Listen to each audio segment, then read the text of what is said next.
Which is what if Naruto became the Crimson Death, half-demon reaper and master of a harem with Hinata, Sakura and Ino.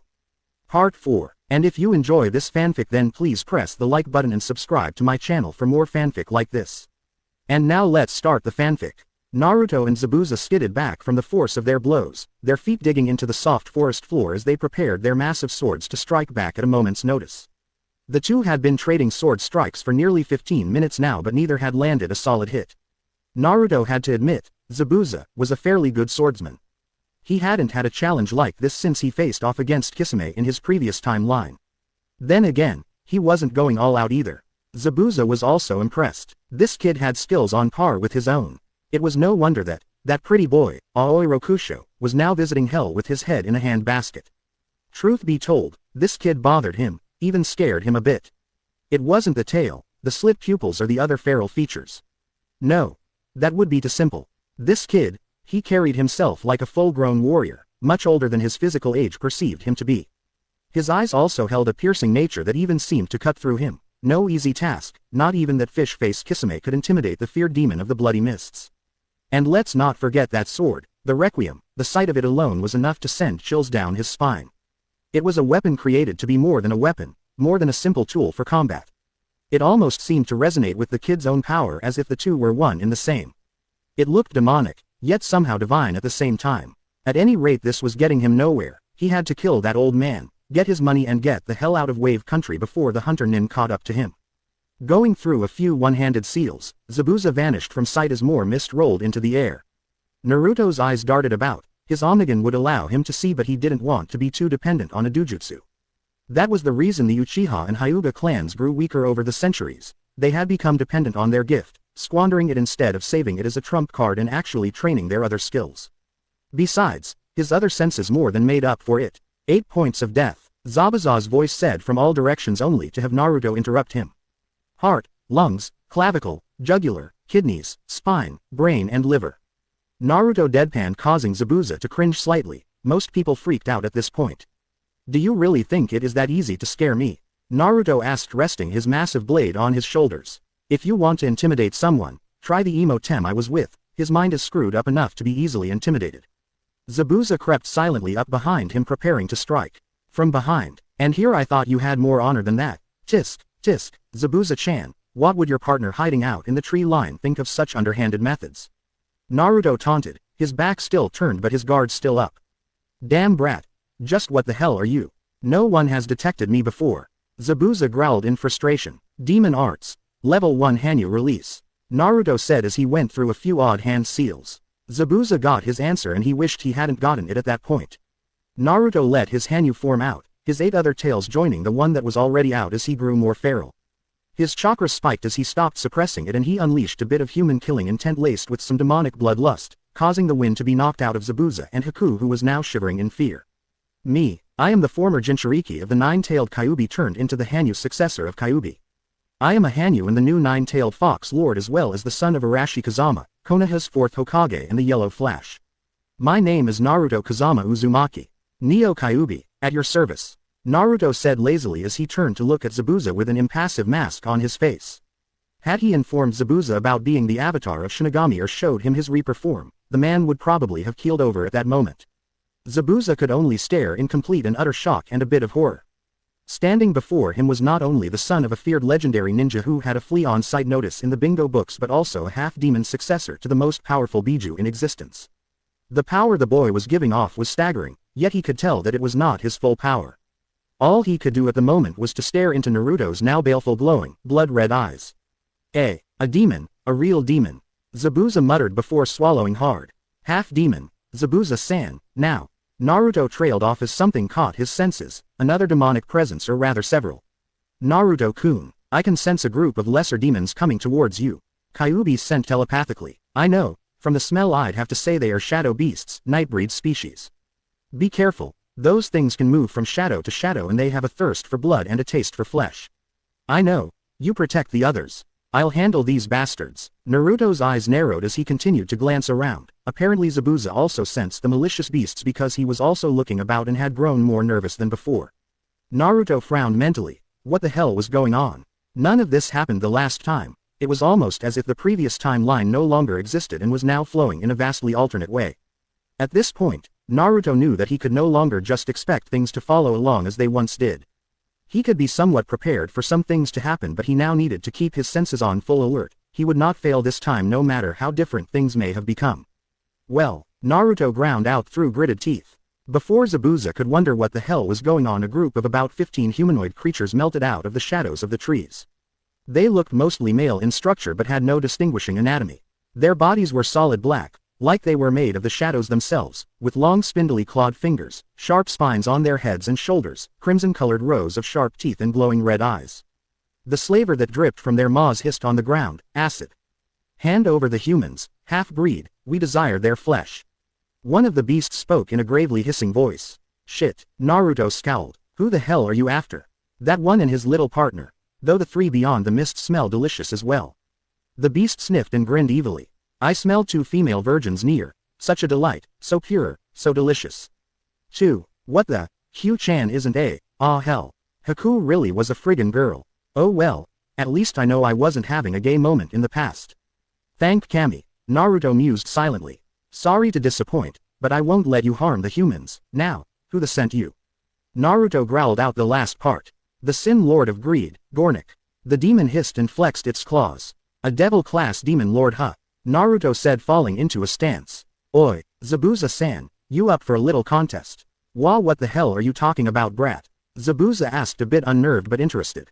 Naruto smirked. Our little friends here are low-class demons. Humans can kill them by channeling chakra into a weapon and cleaving them in two or beheading them.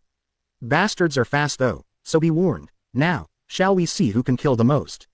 Never one to turn down a challenge, and feeling his confidence returning, Zabuza smirked and dropped into a stance as well.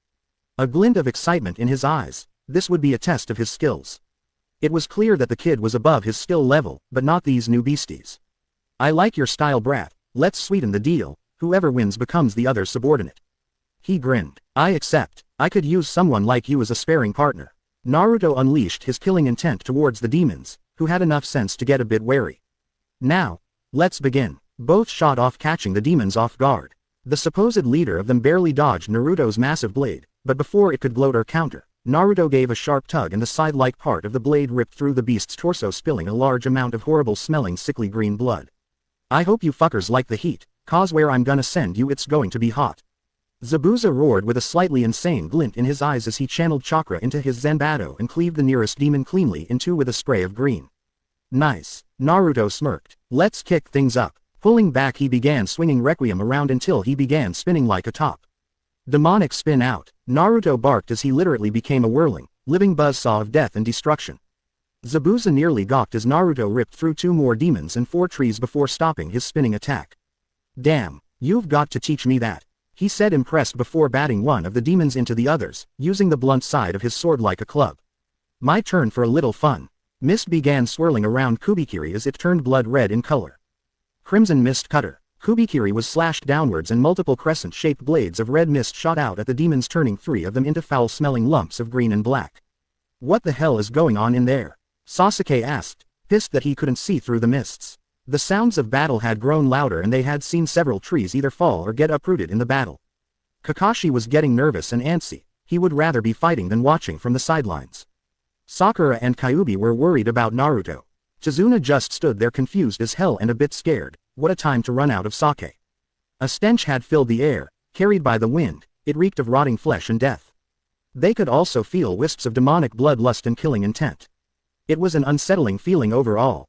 A sudden explosion ripped through the mist and out flew Zabuza and Naruto in his Hanyu form.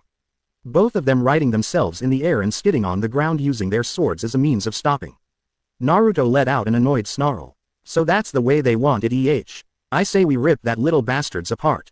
Zabuza growled as he cracked his neck. Double team the pricks, huh? Let's go, Naruto said. Both shot back into the mists like bullets, leaving behind 3 shocked and gawking humans and a somewhat amused Kyuubi. One of those damn shadow beasts must have used a shadow bomb attack on them and pissed them off. It was the equivalent of an explosive tag ninja use but made of demonic energy. Kakashi's sweat dropped. What the hell was that all about? Kakashi asked, completely confused. I think Naruto-kun and that Zabuza person are fighting something, Sakura said, her hands grasping the ring on the chain around her neck. A few more explosions sounded off. Sounds like they are pretty pissed off. Kakashi stated offhandedly, if not a bit nervous. He was adept at fighting humans, not demons. You think. Nice observation, Sherlock. Kyuubi thought dryly. Another tree got uprooted and landed in the water along with a large splatter of green. Landing just a few feet from them was the mangled remains of one of the shadow beast's heads. All of them cringed at the sight. It stunk and it looked to have been crushed in by a fist. Naruto and Zabuza looked at the last demon. It was now standing over them at about 9 feet tall with massive deformed-looking black bat wings hooped out behind it. Damn thing was a greater shadow devil. In ninja terms it could be classed as an A- class threat with S-class power levels, mainly because it was stupid, nothing more than a mindless beast with more power than it knew what to do with and an appetite for flesh and blood. It had formed out of the last shadow beast and the body parts of the other ones to give it a boost in power. The problem was, the damn thing couldn't be harmed as easily as its lesser subordinates could be. Physical attacks were worthless against it and Zabuza was running low on chakra. Haku was now trying to aid Zabuza, but the best she could do was use her ice mirrors to deflect attacks while she treated a large wound across Zabuza's chest. She had rushed out when Zabuza got belted across the way by the demon and summoned one of her mirrors to act as a shield. "Are you two all right over there?" Naruto asked as he dodged another blast of black energy. "Yeah. Just kill that damn thing," Zabuza said and groaned in pain as more blood leaked out of his fresh wound. "Zabuza-sama, please do not strain yourself. I am having trouble closing the wound," Haku said while trying to apply her limited medical knowledge. "Damn it. Got to end this quick." Naruto growled before getting belted into and through 2 trees. 3 long slash marks running from his left shoulder to his right hip. They were healing, but slowly since demonic-inflicted wounds heal slower than normal ones. Naruto stood and spat out some blood. "So that's how it is, now I'm just pissed off," Naruto snarled in a deeper demonic tone. The young Hanyu's anger coming out in a frosty demonic tone laced with bloodlust. Zabuza and Haku cringed slightly at the tone and were glad it wasn't aimed at them. Though they idly did wonder if Naruto even noticed the 2 tree branches protruding from his back. Naruto's chakra spiked, the previously mentioned branches seared and turned to ash as he gathered his power. Naruto held out his hand and Requiem came to its master's mental command. It hummed in anticipation as crimson chakra surrounded it. Naruto glared at the demon in front of him. It spat out several black darts of energy, only to have them swatted away by the pissed-off Hanyu. A raging fire could be seen burning in Naruto's glowing red eyes as golden energy and fire swirled around his sword. Naruto hunched down and then leapt up into the air, his blade poised behind him to strike and leaving a trail of fire and gold crackling energy behind him. Light fire fusion, mystic arts, raising phoenix shockwave. Naruto sounded the attack. His body was surrounded by a massive gold and red flaming bird as he literally dive-bombed the demon beast below. Naruto's blade impaled into the beast's torso as he and the energy impacted with it. The demon let out a howl of pain and anger as the energies ripped through its flesh and the force of the blow causing it to topple over and hit the ground with explosive force. The impact of both Naruto and the demon caused the forest floor to crater beneath them as a pillar of red and gold shot up into the sky. The shockwave caused the ground to tremble and anything not heavy enough to be blown away. Zabuza and Haku only managed by using chakra to stick to the ground and by use of ice mirrors to take the brunt of the excess energy. Both were stunned speechless, neither had ever witnessed that kind of power being unleashed before. One thing was for sure though, if Naruto was what they had to go through to kill the old man, Gato could shove his job offer where the sun didn't shine. Kakashi and the others rushed into the area since the mist had been blown away due to the force of the attack. They saw both Zabuza and a female hunter ninja staring in awe and shock at a large smoldering crater filled with smoke. Just as they were about to ask where Naruto was, said Hanyu walked out of the crater. His upper clothes had been completely scorched off his body, his pants were ripped and his boots looked partially melted. Steam was visibly rolling off of his muscles, his dragon-shaped tattoo back in place meaning Requiem was back in storage. They could also see the slowly healing wounds across his torso.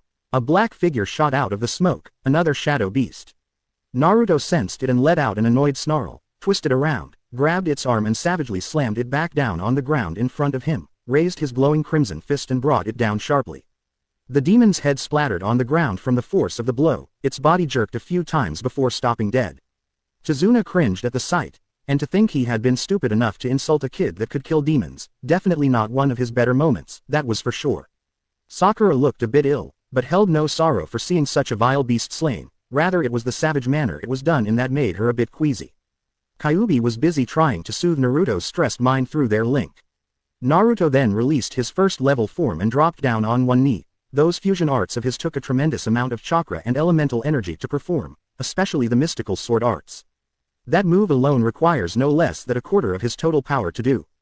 Thankfully he could regenerate his chakra faster than humans, still, it would take about an hour or so before his levels were back to max. Steam was still pouring off his body.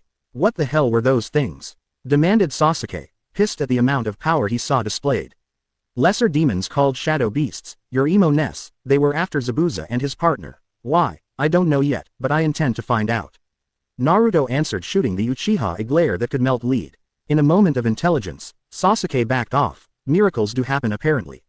That was one hell of a fight, kid, you win the wager. Zabuza said with a slight tone of respect in his voice. Good, I didn't want to kill you if I didn't have to. Naruto said, taking a seat on the ground next to Sakura, who was now working on his wounds. What wager, Naruto-kun? She asked while cleaning some of the blood away and otherwise fussing over him. We made a bet. Whoever could kill the most demons would gain the other as a subordinate. Zabuza killed 6 of them and I nailed 8 before that last one showed its true colors. It was a greater shadow beast, nasty little bastard too. Naruto said, wiping some sweat from his brow. Little, Kakashi exclaimed, nearly losing all of his usual nonchalant composure. We saw that thing towering over the mists, it had to be nearly 10 feet tall. Naruto shrugged and then hissed as he was reminded of his wounds. About 9 feet tall, but yeah, small in comparison to some other demons. To be honest, those are best classified under nightbreeds, a whole class of nasty critters that exist to devour flesh, drink blood, destroy villages and rape women. The females all cringed at that last one, Sakura and Haku blanching at the thought of some vile monster ripping away their innocence before torturing and killing them. Humans were bad enough, but having a demon do it would be nothing less than an absolute nightmare. Haku regained her composure and walked over and bowed. My name is Haku. Perhaps I can help with your wounds, Naruto-sama. She said politely. Sakura glared a bit at the pretty girl. She had removed her mask while walking over to them, but let her start applying herbal cream anyway. Naruto, however, arched an eyebrow. Sama, he asked, a bit confused. Yes, Zabuza-sama and I are now in your debt for saving out lives, and he has agreed to become your subordinate. So I call you Sama out of respect, she said softly, while secretly admiring his muscles. Well, don't. I hate formalities. Just use san or something if you have to use a suffix. Naruto said and looked at Zabuza. And if you'd like, Zabuza-san, I would like to offer you the job of a guardsman of my clan. It will include weekly pay as well as room and board in my clan compound for you and Haku-chan here, as well as my personal protection from Hunter Nin. He offered. Haku flushed slightly at the affectionate suffix. Sakura huffed a bit but knew Naruto had a habit of using that suffix on nearly all women. Besides, she was engaged to him now, so she had nothing to worry about even if Haku managed to worm her way in. Kyuubi was amused to say the least. She could tell that Haku was attracted to Naruto, meaning once she got to know him, she'd likely be like the others and fall for him. Naruto was of course oblivious to this, which also amused Kakashi and Zabuza, who had also noticed his partner's sudden attraction to the blonde Hanyu. Duck-ass just scowled. Maybe, we should get out of this forest and back to my home. Chizuna said a bit nervously. He wanted to be anywhere but here, and he wanted some sake, damn it. After what he just saw, he could use a couple of gallons of the stuff. Good idea, old man. Though I doubt there will be any more attacks for a while. Naruto said, getting back up, his wounds mostly healed by now. Though I am going to need some sleep soon, that last attack took a lot of chakra. He mumbled. Naruto-kun, you shouldn't channel so much chakra into those fusions jutsus you use. It's good thing you're a nine-tails or you'd be dead or in a coma from using all that chakra. Please be more careful. I just got you back, and if I lose you, me and the girls will storm hell and heaven, find you, revive you and beat the shit out of you. Is that clear? Kyuubi's voice asked in one of those so sweet it's murderous tones. Naruto let out an involuntary shudder, which caused Sakura to cuddle up to him, thinking he was cold. There was no way he wanted to piss Q off, or the others. There were few things that truly scared Naruto. Rampaging women mad at him were one of those few things. He'd rather face all the tailed demons at once. Except for Q, that is. Well, the Nibby was a bit of a nymphomaniac. No. He didn't want to deal with that one either. Shudder. I'll be more careful, Q-chan, I promise. He replied, hoping to sedate her. Q just perched on his shoulder and nuzzled his cheek and let out an affectionate purr. Naruto let out a sigh of relief, dodged that bullet. As the group began to walk, Zabuza approached Naruto. Hey kid, I accept the job offer, but only if you teach me some of those attacks of yours, like that spinning one. He said. Naruto chuckled. Sure thing, it's a pretty easy attack to get down, though you have to train yourself to not get dizzy afterwards. Once we get back to Konoha, I'll talk to the Hokage and get you both placed as Leaf Ninja. Sounds like you have a lot of pull for a genin. Zabuza pointed out. He does. Kakashi confirmed. He's the son of the fourth after all, and our current Hokage thinks of him like a grandson, so he's got some pull. It also helps to be a clan leader, amongst other things. He also saved the village from a five-tailed scorpion demon a while back, so he's got some pretty good standing now. The cycloptic shinobi shrugged. Now, Kakashi was a bit edgy around Zabuza and he sure didn't trust him. Though he did remember viewing some things about him during Naruto's memory viewing in Sarutobi's office a while back. That memory had shown that Zabuza wasn't a completely lost cause and still had some humanity in him. Naruto seemed to trust him, or rather knew that Zabuza wasn't stupid enough to try anything against him. In truth, all it really boiled down to was a job. No personal feelings were involved, and it was only the circumstances of said job that had made them enemies in the first place. So with that in mind, Kakashi decided to give Zabuza a chance, though he would keep an eye on him. Yeah, only took me and a bunch of others nearly getting killed by a damn overblown arachnid for those moron villagers to finally see I am not some evil demon incarnate. Naruto grumbled a bit. Now they're all just scared of me. It'll get better soon. They just have to look past your tail and powers, that's all. Sakura said and smiled in hopes of making him feel a bit better. She didn't like the situation any more than he did, and to think, had he not saved her and Ino that day, she wouldn't have been any better. She nearly shuddered at the thought. She probably would have remained a weak little fangirl, blissfully ignorant to how the world really works. I know, Sakura-chan, I know. I am patient, Naruto said. Several hours later the group had gotten to Tezuna's home and were happily greeted by his daughter, Tsunami. Naruto still wondered how the hell someone as nice and pretty as her could be named Divine Storm, since she wasn't temperamental in the least. Not like he was one to talk really, his name held two meanings as well. Naruto was most commonly known as a fish paste cake often served in ramen. But it also meant maelstrom, if the kanji was written correctly. Hence his name had been given to him in the kanji for maelstrom. His father's name, Arashi, meant tempest. Though only a very select few knew a truth. Arashi Kazama's true name, before changing it to protect his family, had been Minato Namikaze. To keep himself, his mother, Kushina Uzumaki and any possible children in the future safe, he had legally changed his name and clan surname. In the end though, Arashi Kazama became just as feared as Minato Namikaze, so he probably should have just stuck to his original name. All the thoughts on names and such made him tired. The battle had worn him out due to the strain fusion sword arts put on his body. So he curled up on the couch, his head resting in Sakura's lap while she played with his hair and cue balled up on his stomach. Even Kakashi had to admit, it was a cute scene. Tsunami and Haku had giggled at the sight, Tazuna grinned and drank his sake, Zabuza gave a perverted chuckle, which got him balked by Haku. The only one who seemed to not be relaxing a bit was the Lord of Brooding. Said, Uchiha was off in a corner, brooding and contemplating the possible chances of getting away with slitting Naruto's throat in the middle of the night. Yeah, nice place that boy's mind is, huh? A small boy, Inari, as Naruto remembered him, walked over to his mother and pointed at the group of ninja. Mama, those people are gonna die, he said, but they are here to help us, they protected your grandfather and... Tsunami was cut off. No, no one can stand up to Gato. They will die just like the rest did, just like he did. Inari wailed and ran off upstairs. Charming kid you got there. Naruto said dryly, is it just me or is he being even more of a brat this time around? I'm so sorry, it's just, he's had a hard time of it all.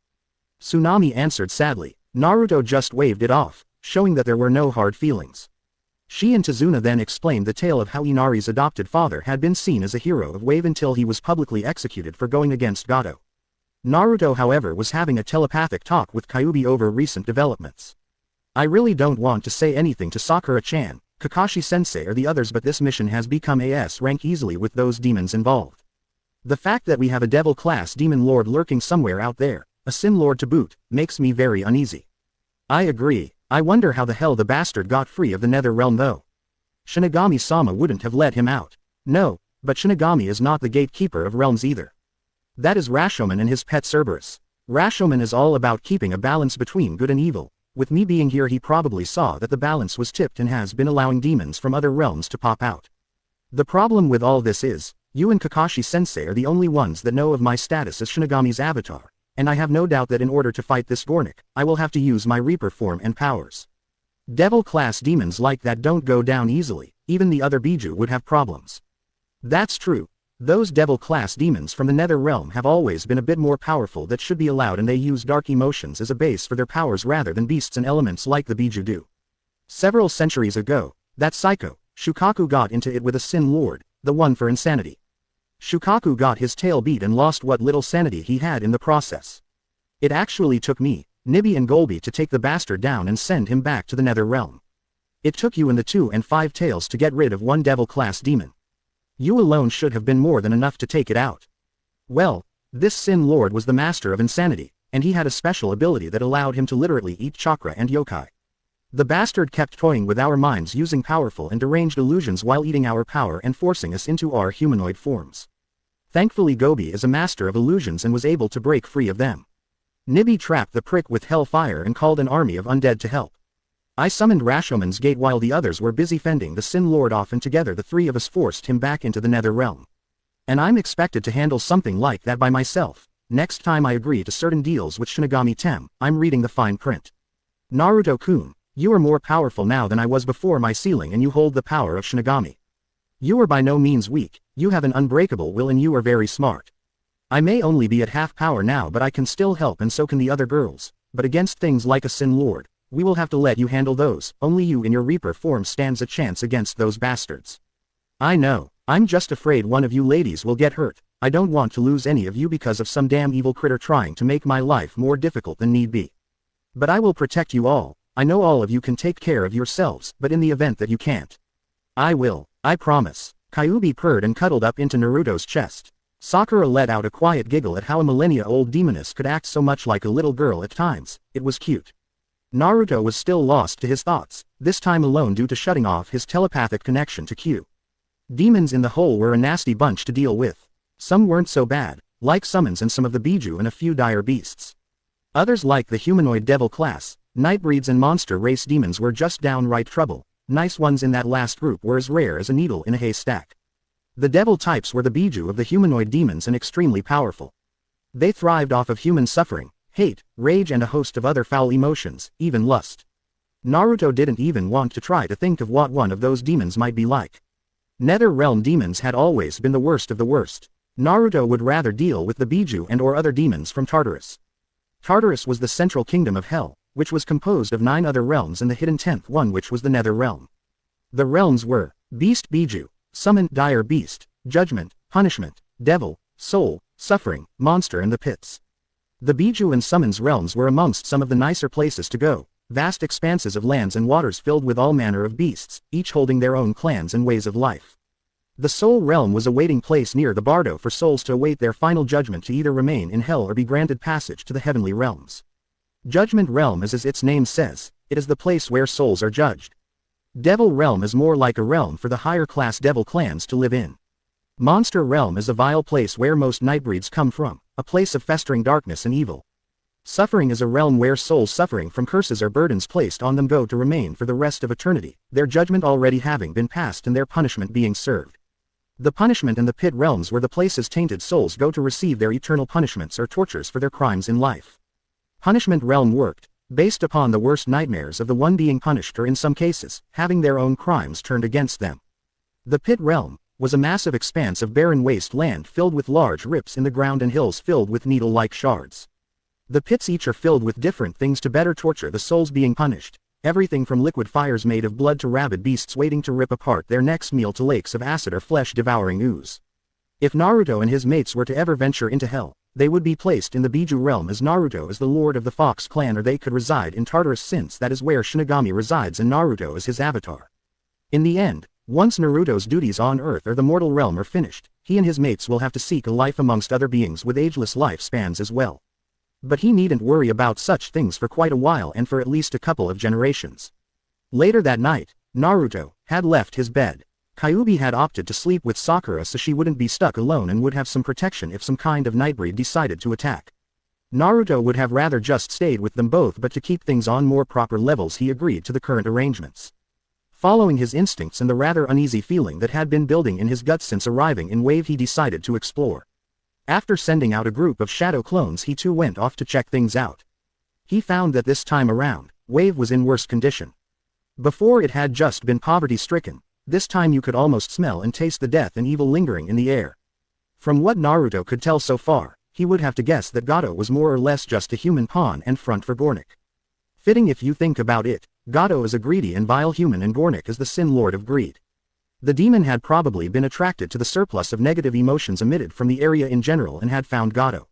Knowing how such demons operated, Gornik would use Gato to cause as much suffering as possible while feeding off the negative energies and then go on a killing spree before moving on and taking all the spoils with him. Not that Naruto was going to give the bastard a chance though. If the previous timeline was any scale to go by, then they had about a week for Gato to gain enough forces to mobilize against Wave. Gornik will likely bide its time and wait since the opportunity to sample mass amounts of blood shed will be too tempting for it to pass up. So, a week to train and prepare. But first things first, the people of Wave were weak and some dying from starvation and sickness. They couldn't fish or hunt for food because Gato had either taken or destroyed their means of doing so. Naruto let a feral grin cross his lips as he perched on the side of the half-finished bridge. The fishing would be good this night. His clones, 5 in total, gathered back around him as he ran through several hand seals and fed more chakra into his clones and adjusted their function. Okay, guys, hop in the drink and swim down as deep as you can go before detonating yourselves. Right, the clones said in unison and dived into the waters below. About 10 minutes later 5 explosions went off under the water causing several large spouts of water to rise up and crash back down. This was followed by large masses of fish, octopus and squid to float up to the surface. Naruto hopped down and stood on the water and used his manipulation abilities to gather all the freshly killed sea creatures in one area. He smirked. The explosions had gathered enough to easily feed everyone for a few weeks if rationed properly, perhaps longer if rationed properly since Wave wasn't a very large place. Motioning with his hands he then segmented the mass of fresh food and charged some of his ice element into the segments making large blocks of ice filled with the fresh catches.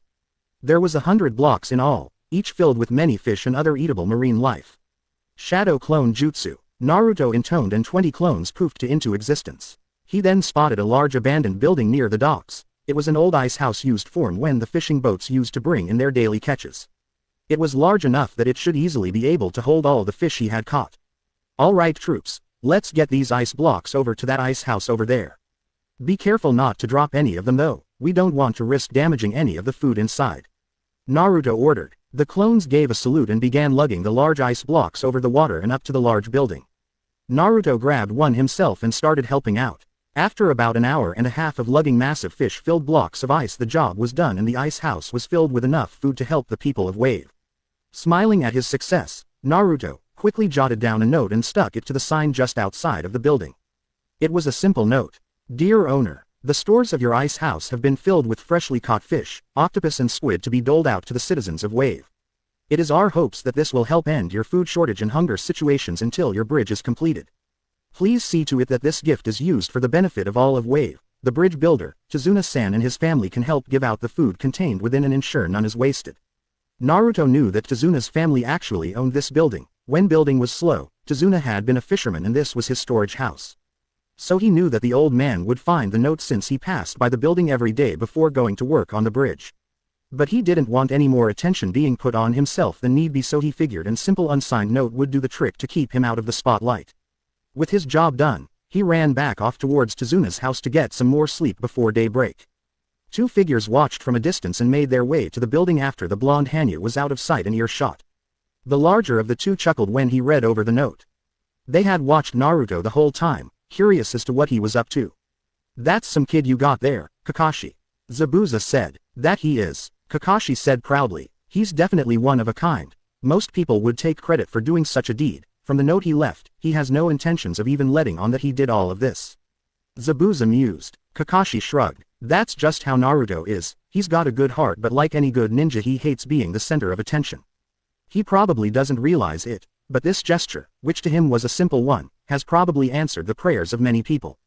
Zabuza looked thoughtful for a moment and sighed. It would have been nice to have him around when I was a Kiri shinobi. With someone like Naruto around, the damn Mizukage could have been overthrown and a better one put in his place.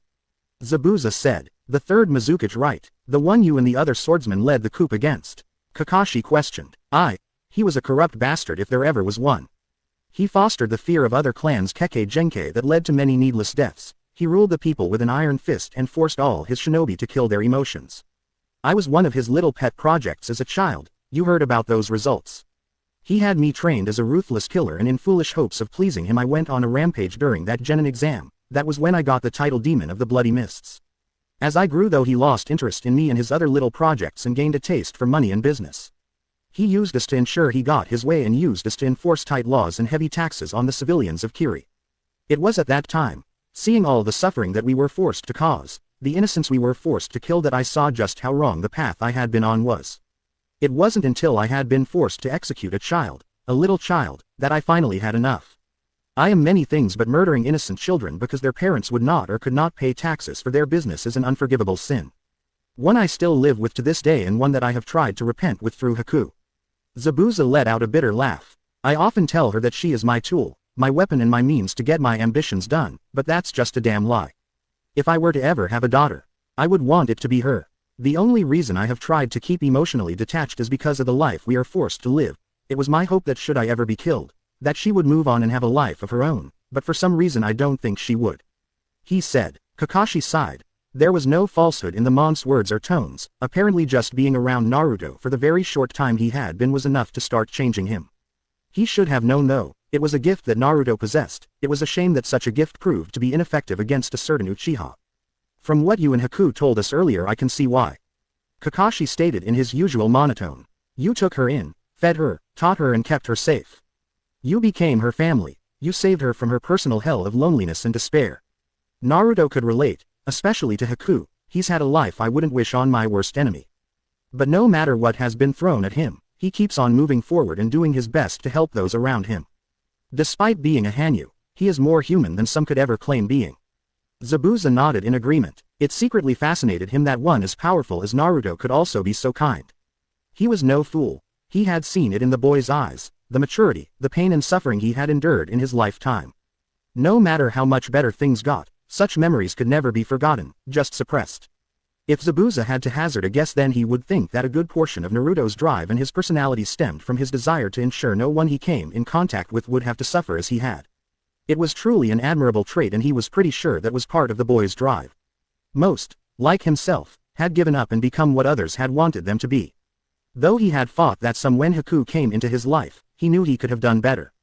How ironic was it that he should take a mission from a man he would rather cleave into, only to meet a young Hanyu that would grant him the chance he had been wanting for a better life away from hunters and petty businessmen.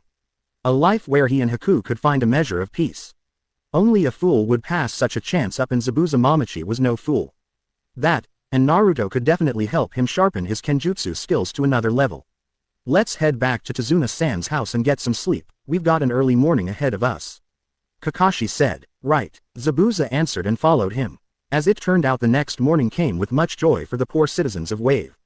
Tazuna had nearly fainted when he saw the massive stores of fresh seafood in his old ice house. He had wanted to know who could be such a kind person to do such a thing for the people of his community, and got his answer when he came across a tuft of golden blonde fur stuck in the door frame. He knew of only one person with fur like that, a certain tailed Hanyu. But from the letter he could tell that the boy didn't want any sort of attention for his good deed, and while Tazuna really wanted to show him thanks, he decided it was best to follow his wishes. So with that, a happy Tsunami and a shy Haku made themselves busy doling out fresh seafood to the people of Wave. Naruto watched in the distance from his perch in the tree tops. Hugh and Sakura jumped up next to him, and Q went into her human form. Naruto soon found himself being hugged by the two girls. That was a very nice thing you did for those people, Naruto-kun. Sakura said softly, arching his eyebrow. Naruto asked, "Oh, and how do you know it was me?" Hugh giggled. "I told her. Also Kakashi and Zabuza watched you do it last night, so it's likely that Haku-chan knows as well." "Ah, I see," Naruto answered. "As long as no one makes a big deal out of it, I'm good." "So what's the plan for today?" Sakura asked. "I thought I might give you a bit more training in your elements. I'm going to see if you can learn fusion jutsu. With water and earth you should be able to fuse them and get the plant element. That and I wanted to see the chakra bow you were telling me about." Naruto said. "I think you'll like it. Archery runs in my family, and I tweak the advanced chakra manipulation you taught me to create arrows for my bow." Sakura said, both excited and proud. Hugh nodded with an impressed look. "That sounds pretty good, Sakura-chan, and while you keep our man here busy, I can go hunting for some rabbits for tonight's dinner." Naruto chuckled. "Your favorite food is always going to be rabbit, isn't it?" "Well, it's better than ramen," Hugh stated. "That depends. Wild rabbit is, but domesticated rabbit tastes more like rich chicken. Besides, you know I'm not addicted to ramen anymore, though I still like it a lot. There are other better foods out there." Naruto agreed. "Anything with strawberries." Sakura giggled. Strawberries were her most guilty pleasure, and that included any kind of food with them in it. I actually like raspberries and blackberries a bit more myself, but I agree that strawberries are quite good. Hugh chuckled. I'm not much for sweets myself, though I do like most any kind of fresh fruit. Just how did we get on the topic of food anyways? Are you too hungry? Naruto asked. No. It's just fun to talk about our favorite foods sometimes. Hugh answered. Naruto just nodded and then sighed, his eyes narrowing slightly as he looked over the area. Both girls could sense their mate's change in mood and looked at him worriedly. What Naruto didn't know was that Sakura and Kyuubi had a long talk whilst he was out the previous night, and now she knew everything.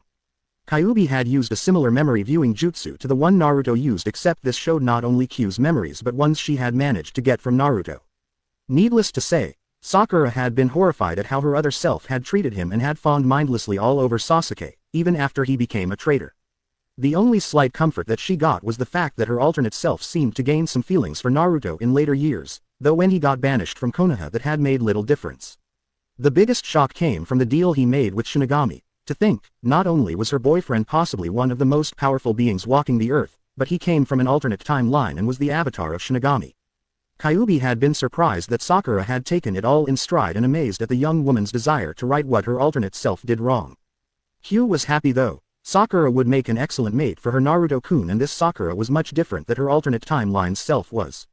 In fact, Hugh would have to say that she was a much better person in this timeline than she had been in the previous one. HNN, where is Kakashi and Imo-tem? Naruto asked suddenly. Kakashi-sensei is having Sasuke work on the tree climbing exercise right now, and he said something about practicing his Hiraishin later when Sasuke was done. Sakura answered. Naruto gave a slight nod. Hiraishin is a pretty hard jutsu to learn. It's basically a heavily modified Shunshin jutsu mixed with Fuinjutsu and summoning. He won't have an easy time mastering it. It took me forever too. At any rate, let's go and start your training, Sakura-chan. Naruto said. Okay, where should we go? She asked as Kyuubi returned to fox form and scurried off to hunt. I scouted a clearing in the woods a short distance from here. It will be perfect for training, Naruto said, remembering the clearing he had trained in the last time. Sakura nodded and both began jumping from tree to tree as Naruto led the way towards the clearing. Both chuckling slightly as they passed Kakashi and Sasuke, who was having a hard time with the tree climbing exercise. 2 days later, Naruto sighed slightly as he sat perched on a tree branch near the bridge. Several of Tsuna's workers had quit out of fear, so Naruto made about 50 shadow clones to replace his lost workers as Zabuza and Haku acted as guards. 2 days had passed since Sakura started her expanded elemental training. Naruto had to shake his head at the memory. Sakura, as it turned out, was a natural echomancer. She had an unnatural affinity for plant element chakra, much like Haku's affinity with ice.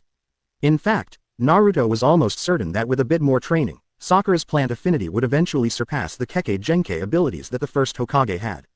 She was growing at a truly amazing pace. Her chakra levels were now triple that of Sasuke's were when they became a team. Her control was as good as ever. Her water and earth manipulation was easily low Junin level, and the special taijutsu he had been teaching her, she took to it like a duck to water. Even her medical studies were coming along nicely, putting her easily at mid to high Chunin level. Then there was her chakra bow, that had shocked him.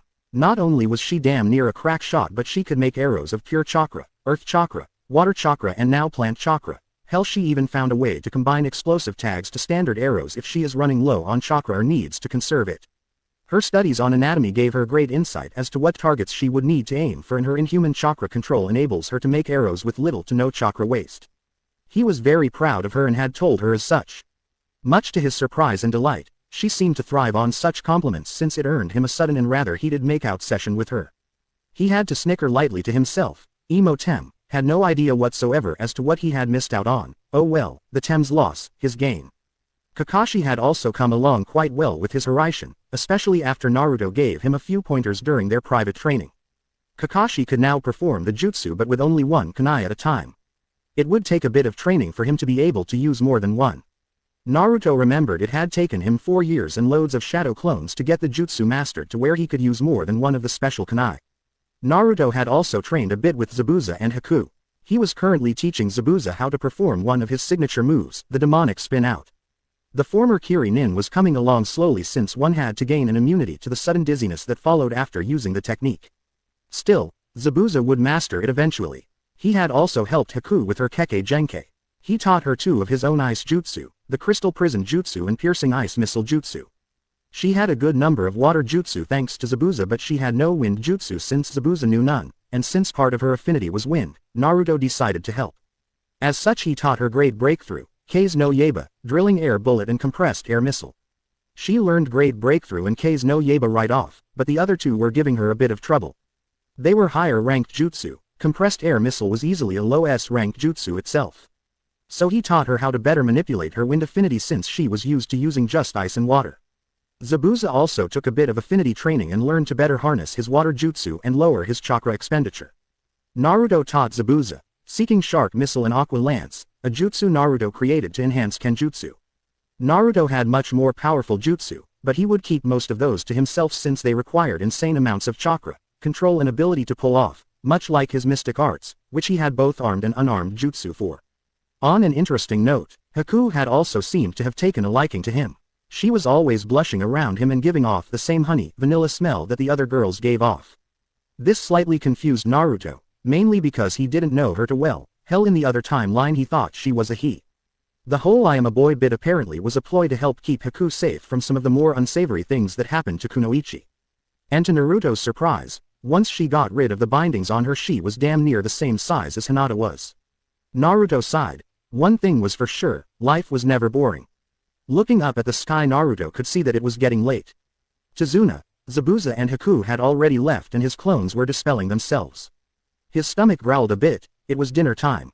He idly wondered just how long he had been lost in his own thoughts and silently cursed himself for not being more aware of his surroundings. Jumping off his perch, he put on a burst of speed and ran towards Tazuna's home. Naruto arrived shortly after Kakashi, Sakura and Sasuke did. He had taken them out for training since it was Naruto's turn to help with guard duty. Sakura glomped him and pecked him on the cheek in greeting as Kyuubi perched on his shoulder and cuddled up to him. He let out a slight chuckle and pecked Sakura on the forehead and gave Kyuubi a quick affectionate scratch behind the ears, causing her to purr happily. Sasuke gave a disgusted snort before scoffing at the two teens in the fox. Such frivolous shows of affection disgusted him greatly. He was still pissed off that Sakura not only mastered the tree walking exercise, something he was still working on, and she had mastered water walking and kunai balancing. Kakashi had started her on waterfall climbing and had taught her two jutsu to add to her arsenal, Water Fang Bullet and Earth Dragon Missile. She learned them quickly and would have them mastered soon. Something that irked Sasuke to no end. How could a pink-haired demon whore from a no-name clan be better than him? It was preposterous. Unfortunately, there was nothing he could do at the moment, so he settled for his usual brooding. Tsunami and Haku were busily bustling about in the kitchen preparing food for everyone as Kakashi and Zabuza were reading a familiar orange book, both letting out small perverted giggles. Tazuna was guzzling down sake as usual as Naruto and Sakura sat down at the table with Kyuubi perched on the young Hanyu's shoulders. Inari had also come down to get dinner and as usual he was sulking and brooding. Naruto wanted to gag at how the kid was acting just like Emo Tem. Though he knew what would likely be coming from the boy soon, he did his best to ignore it and go on as if he had no idea. What he got was worse than the previous time. Inari glared hatefully at the cheerful ninjas sitting across the table from him. He couldn't stand it that they were so damn happy while he was so terribly miserable. Finally having enough, especially from the pink-haired tart and the blonde moron across from him, he slammed his small fists down on the table. Why do you even bother? Gato is just going to kill you all. Don't you realize that you can't ever win against him? Inari shouted. The entire table went silent and Naruto sighed. Just like last time. Well, time to nip this in the bud. Kindly keep such opinions to yourself, Inari-san. You know nothing about the true situation, and until you do, do not try to undermine my team's confidence. Naruto said in slight monotone. We are nothing like you, so please do not judge us as such.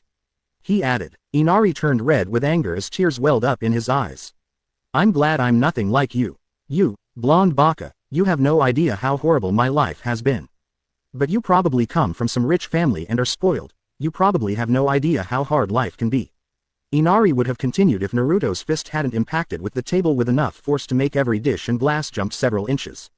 Naruto let out a low growl. The brat had really grated on his nerves, more so than he did the last time. Kakashi, Sakura and Kyuubi cringed at what Inari had said. That brat had no clue.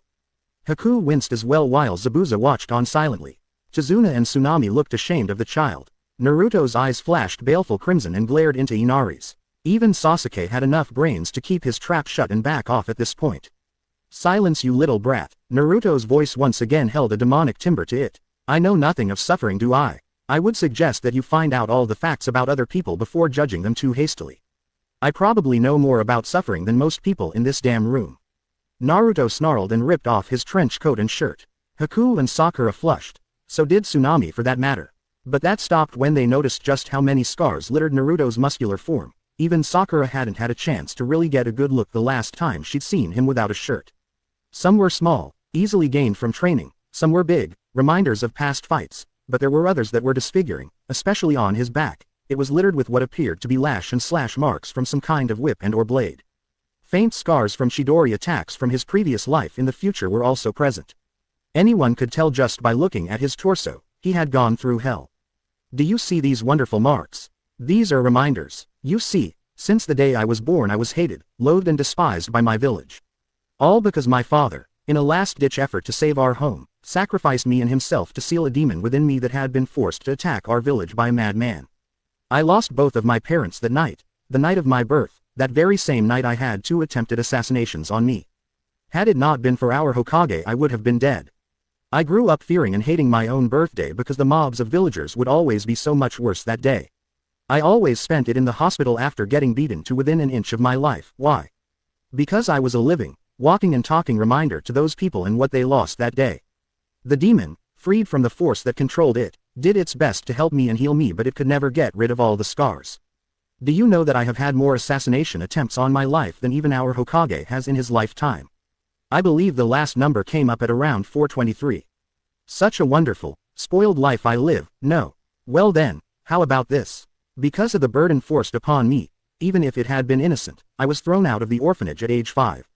I lived on the streets for nearly a year, always dodging mobs of angry villagers.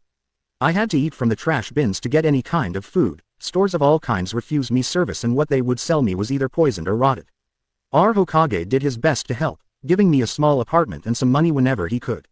My apartment had been broken into and ravaged more times than I care to count, so I had no items of personal value. In fact, I usually scrounged the trash to get what I had, since all the shops in my village either threw me out or charged me triple price for their worst wares.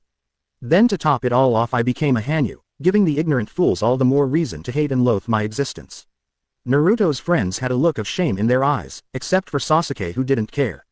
Zabuza was just shaking his head and Haku looked ready to cry, knowing such horror herself. Sakura was sobbing softly next to Naruto, with a tearful Kyuubi trying her best to calm both her mate and her new friend. Naruto sighed again and let his power levels go back to normal as well as his voice. Chizuna was a bit freaked but knew it best that he kept his mouth shut, and he hoped his grandson would learn a proper lesson. Tsunami was of like mind but had a frown on her face. She had never seen a Hanyu before, it was strange. Inari for his part was scared shitless. Inari, you need to understand that no matter how bad you might have it, there is always someone out there who has it worse off. There are people out there that have suffered just as much, if not more so than I have. But no matter how bad things get, how horrible life becomes, you have to keep hope that one day it will be better. Naruto's voice became softer and kindly, yet held a strong undertone of maturity. I for one never gave up. No matter how bad things got, I learned that sitting around and crying wasn't going to do me any good. I learned that in order to move on, I needed to rise above the hate and anger rather than stoop to that level of ignorance and foolishness. And in time I began to find my precious people, people that not only gave me the strength I needed to carry on no matter what, but they also gave me true power, the power to rise up against any and all odds no matter what in order to protect them. Giving Kyuubi an affectionate scratch and Sakura's shoulder a light squeeze, he looked at the boy with a small smile. You still have people who consider you precious to them, and I am sure you feel the same about them, your mother and grandfather. You might not realize it, but you are hurting them. When you are sad, so are your precious people. You should consider yourself lucky, you still have your family. I would give almost anything to spend just one fleeting moment with my parents. But I have realized that such things are impossible, but that doesn't mean I cannot find or make a new family to love and cherish, a new family to give me strength to let go of the pains of my past and heal the scars on my heart. Cherish who you have, Inari, and find more precious people to protect. When you find them, and let them in, you will discover an awesome power that will give you the strength you need to stand up against anything, even bastards like Gato. Your stepfather was a true hero. He died fighting for what he believed in. Honor that. Don't make his sacrifice go to waste. Just because he is no longer with you in the physical sense, doesn't mean that he doesn't live on in your heart. Heroes do still exist. They come in all manner of forms and personalities. Naruto walked up to Inari and wiped some of the boy's tears away, and to the boy's surprise, gave him a brotherly hug. Find yourself a new hero, but never forget the ones previous. Live for your stepfather. He would want that. He would want you to be happy. Find your precious people and fight for them and your beliefs with all your being, and then you too will become a hero. There aren't always happy endings in this world of ours, but we must do our best to see that some come to pass. Think about what I've said and remember. I will always be there for you. If no one else will be, so will your mother and grandfather. We believe in you, kiddo, so believe in yourself. Naruto said softly and ruffled Inari's hair. He then stood, turned on his heel and walked out of the now silent house. Tsunami, Haku, Sakura and Kyuubi were weeping silent tears. Chizuna had his head bowed. Sasuke was brooding as usual. Inari was staring blankly at the place Naruto had just been as Kakashi and Zabuza looked a bit downcast. Was what he said, was it all true? Inari asked quietly. Kakashi nodded and sighed sadly. It is. Sadly, it was a very sugar-coated version too. That young mon's life could only easily be described as hell on earth. Only recently has his life begun to get any better. In many ways, he is his parents' son. His unbreakable will and spirit never ceased to amaze, and his outlook and ability to forgive are a miracle all in their own. He has never once showed hatred towards those who have abused him. All he desires is to protect them and the people he deems precious to him. And he does so fiercely. His power is nearly unmatched by anything except, perhaps, the size of his own heart. Kakashi said, looking at the door Naruto left out of. You should listen to his words, Inari. He is only thinking of your own well-being and happiness. The copy ninja added. It is a shame, the fate of the Jinchuriki. Zabuza said, shaking his head sadly. The power of human sacrifice indeed.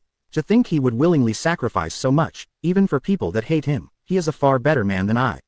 But that is just how he is. Sakura said softly. Naruto-kun has always sacrificed his own happiness for that of others.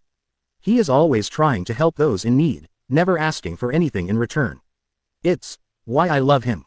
I nearly missed my chance to be with him because of my own stupidity, but now I will be there for him, so that he doesn't have to always sacrifice his happiness for others. Kyuubi nodded her head, feeling the same. Sasuke scoffed and went off to bed while grumbling about attention-seeking demons. It took all the restraint Kakashi, Kyuubi, Sakura, Haku and Zabuza held not to get up and throttle the arrogant little prick. Even Tsunami and surprisingly Inari shot him disgusted glares.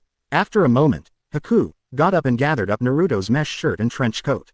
I think I will take Naruto-sama's coat and shirt to him. The nights here can be a bit chilly.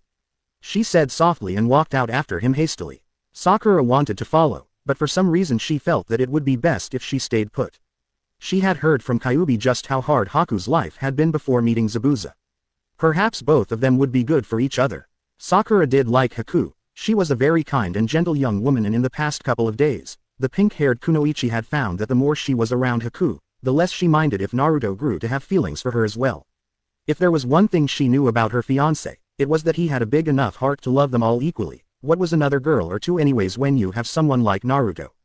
Many thoughts flowed through Haku's mind as she searched out the young man that intrigued her so much. He was unlike any man she had ever met before. He was frighteningly powerful, yet he was humble. He seemed to have years of experience, despite his age, and held an aura of confidence, maturity and power cloaked around him. To find out that he too knew the same suffering that she did made her heart go out to him. She could hardly fathom how he could be so kind and forgiving when by all rights he should be destroying everything in sight. But ever since the moment she first met him, she could tell that there was something special about him, something that not only warmed her heart but attracted her to him. It was almost as if she knew him in a way. Perhaps their similar pasts would better explain it. The ice mistress couldn't deny the fact that she wanted to get to know him better. Hell, she wouldn't even mind dating him. A truly shocking thing, since she rarely let herself get close or think about any other man than her father figure Zabuza. She had also heard Kakashi and Zabuza talking about him being the last of his clan, meaning that he practiced polygamy. At first that made her a bit wary of him, thinking him to be the usual male pervert. But over the past couple of days and through their training sessions she learned he was anything but a pervert. In fact, he actually despised perverts. It was strange in a way. She had seen that he could be truly frightening. His power and the fact he's half demon were not lost on her. Not that she actually cared, she thought his tail was actually cute. But when not in the midst of battle he was actually quite kind and very gentle, almost as if he was a different person. Much better than his teammate, the Uchiha. That boy must have been born with a mean stick rammed up his. It didn't take her long to find Naruto. He was standing on one of the many unused docks on the pier. His arms crossed, tail and hair blowing slightly in the breeze as he gazed out over the moonlit waters. The silvery moonlight washing over his bare upper body seemed to give him an unearthly glow due to his unnatural tanned skin tone, his scars looking all the more darker in the pale lighting. Haku felt her breathe hitch as she took in the scene before her. Sure, she thought he was handsome. No woman in their right mind wouldn't, but to see him like this, it was just something she couldn't put into words. It was breathtaking. Sensing the presence behind him, Naruto turned to see a slightly flushed Haku looking at him through slightly glazed half-lidded eyes. He offered her a small smile, the painful past memories his speech had drudged up long since put back in their place. "Haku-chan, why are you out at this time of night? You could catch cold," he said, concerned for her health. Haku's blush turned a darker shade of pink, but she just gave him her usual cute smile. "I brought you out your shirt and coat since it is you who should worry about getting sick," she replied. Naruto gave a short chuckle. "I'm a Hanyu and I have a very advanced and accelerated healing factor and immune system. I don't get sick, in fact I never have once in my life. But thanks for your concern, it is appreciated." Haku fidgeted a bit and Naruto motioned for her to join him on the pier. He thanked her again as he took his shirt and coat, placing them back on before turning back out towards the ocean view. Haku also looked out with him, standing next to him in a comfortable silence. It was actually a beautiful night. The moonlight shone on the water's surface like a sliver dancing across an endless mass of dark blue silk fluttering in the breeze. It was so clear that you could see each of the stars twinkling happily in the night sky, almost as if the troubles in the world were just a little less at the moment. It was indeed a beautiful sight to behold. "It's a beautiful night, isn't Haku-chan?" Naruto asked in a soft tone, still gazing out over the waters. It is," she answered in a like tone. "It's amazing how something as simple as nature can bring peace to one's soul. It is a shame that many people do not realize it. For all the ugliness I have seen in my life, all I need to do is remember scenes like this and my precious people. Those two things alone remind me just what I fight for, why I fight and why I protect. Nature, be it night or day, always has a beauty about it so long as it is left unspoiled by man. It always serves as a reminder that there are indeed things still pure in this world." Naruto mused. Haku flushed again. What was it about this young Hanyu that enraptured her so? Could it be his handsome looks, or was it his personality that made her heart flutter and stomach turn so delightfully? She glanced at his facial features for a moment, idly wondering if his lips felt as soft and warm as they looked. She shivered slightly due to both a sudden chilly breeze and her own thoughts. Naruto, being a gentleman, saw that his friend was cold, so he put an arm around her and pulled her close to him, knowing that his jacket was too thin to actually offer any warmth. Haku gasped slightly at the contact and flushed deeply as she cuddled into Naruto's side. Despite the chilly weather, he was very warm and his touch gentle and comforting. "Should we head back? You seem to be getting cold," Naruto asked. "No. That's fine, I'd like to stay out here for a little bit," Haku answered, not willing to let go of the sudden object of her affections. "As you wish," Naruto said and returned to looking out over the waters. Naruto just smiled at the young ice maiden cuddled up next to him, not ever realizing just what kind of impact he was having on her. In a lot of ways she kind of reminded him of a mixture of Hinata and Sakura. She was shy at times but knew how to be accretive when need be, and she was exceptionally gifted. Naruto idly wondered if Haku could teach Hinata ice jutsu when they got back to Konoha, since Hinata had affinities for wind and water. Not that he wouldn't teach her some himself.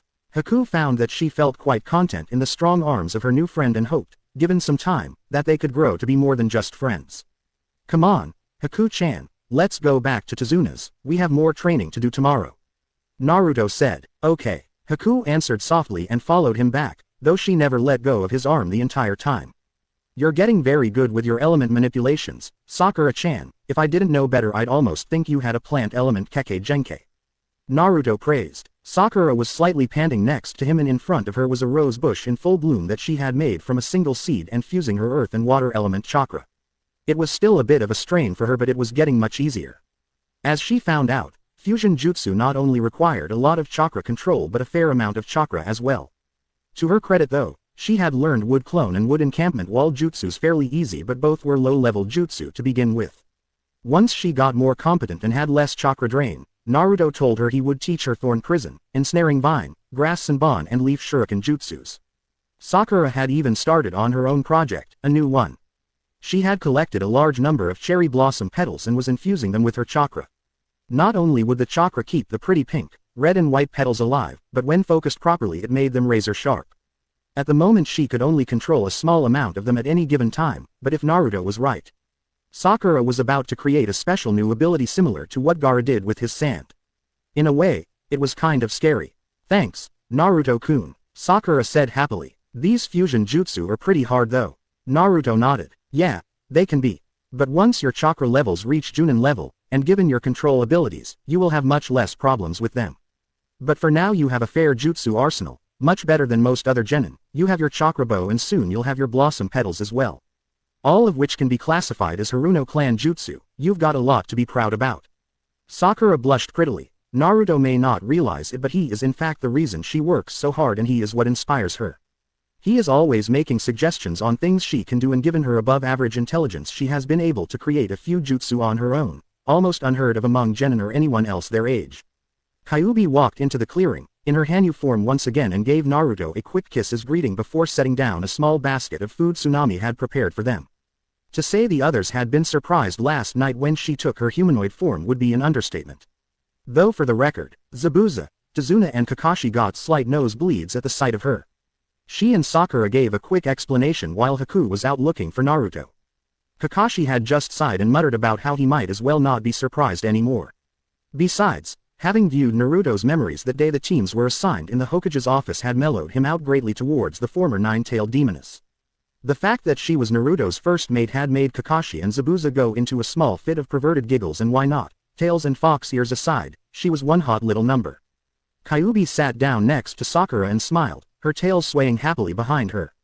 Sakura had to giggle a bit at how cute Kyuubi could be at times. So, how's your training going, Sakura-chan? Kyuubi asked. Pretty good, Hugh-chan. I learned wood encampment wall and wood clone jutsu today, and my fusion manipulation is getting better. She answered, feeling pride in her accomplishments. That's great. I just saw Haku-chan a few minutes ago. She was helping Kakashi-san train the emo kid. He was getting his kicked. She chuckled. No surprise there really. Haku-chan is very fast, especially if she uses her special bloodline jutsu, demonic ice mirrors. Naruto said as he pulled out some sandwiches and tea. That's probably what Kakashi-sensei is doing. He's trying to get Sasuke to improve his speed.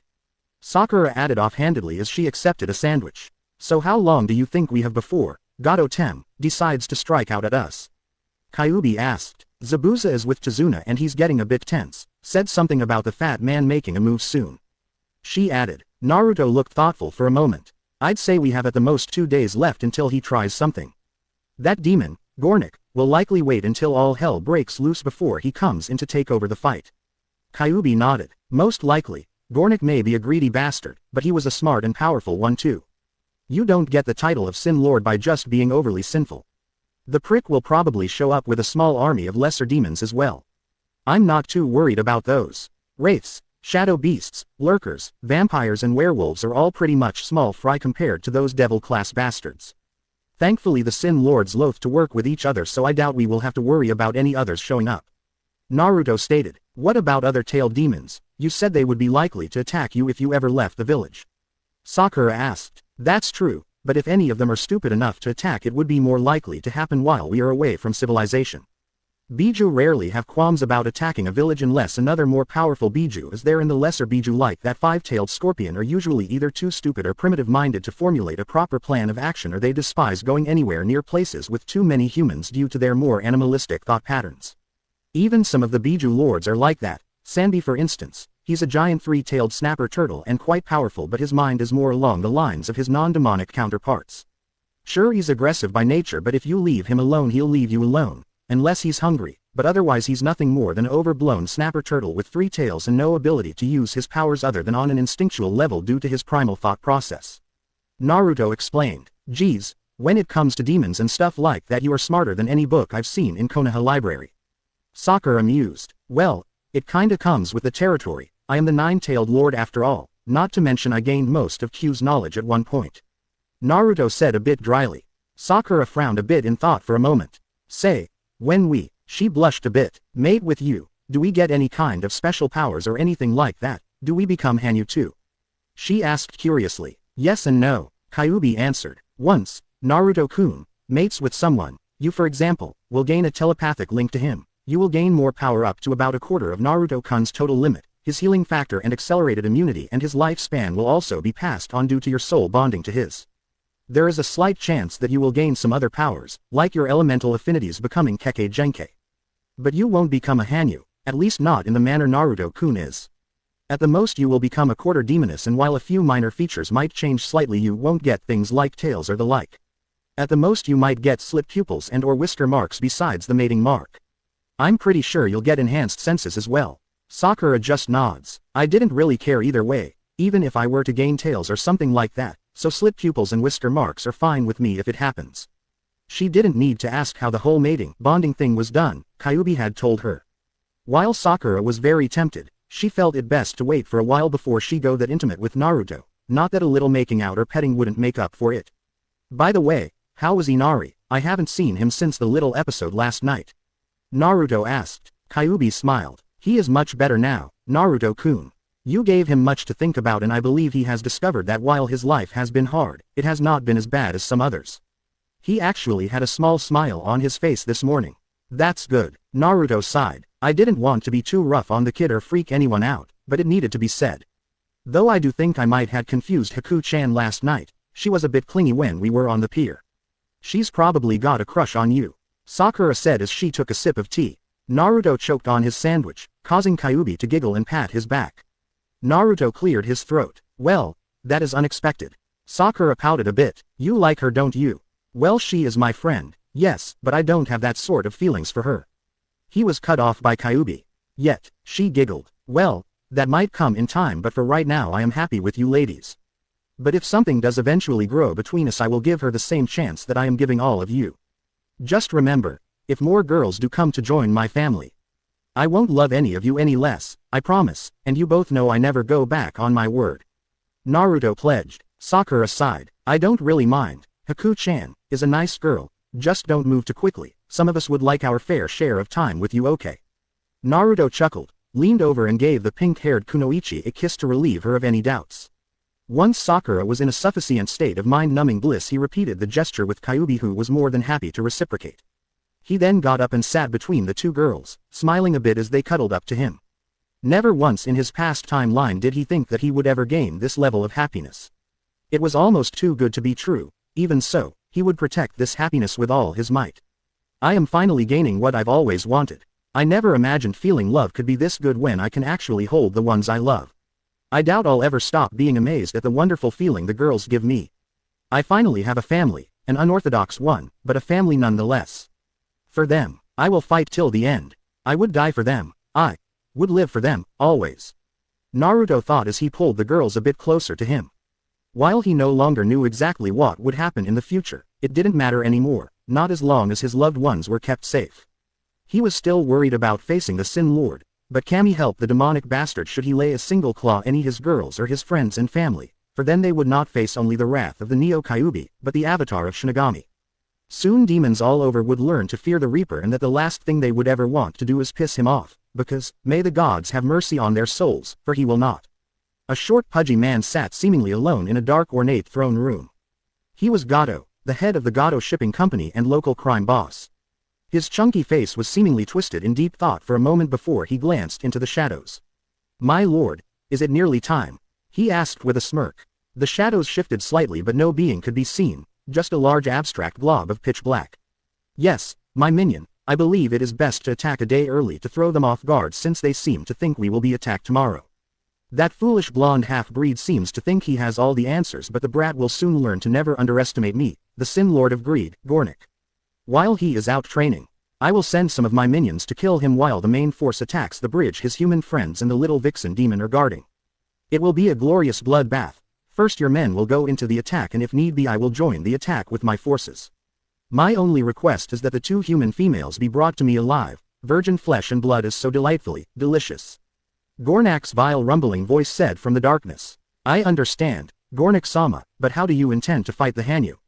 He is dangerous. Look at what he did to the last group of demon soldiers we sent out.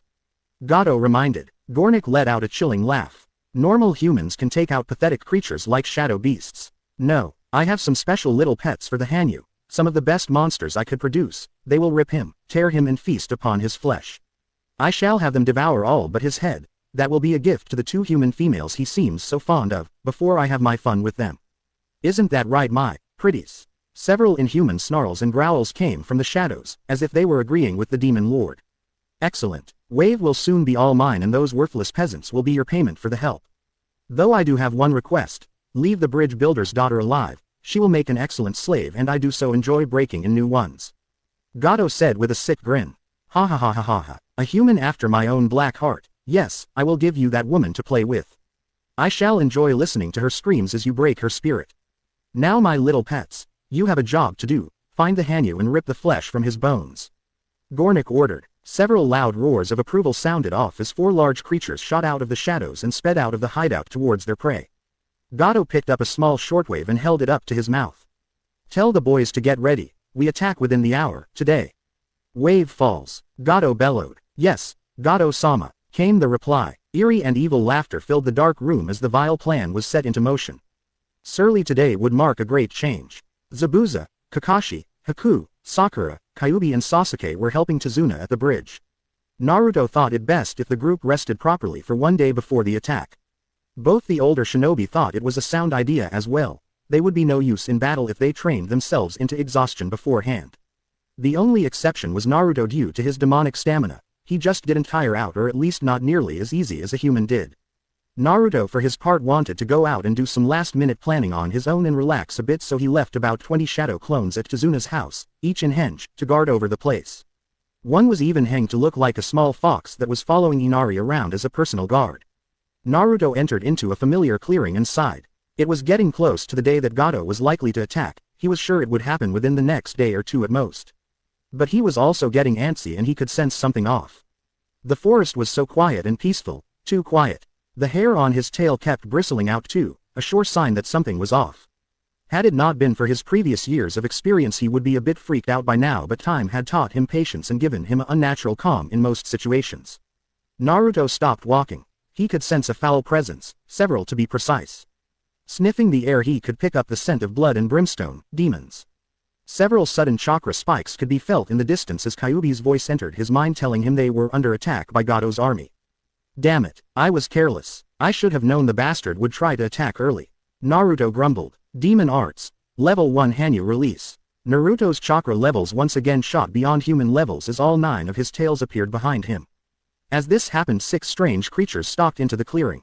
Monsters was the only way to properly describe these beasts. 2 of them were mid-level demons called Displacer Beasts.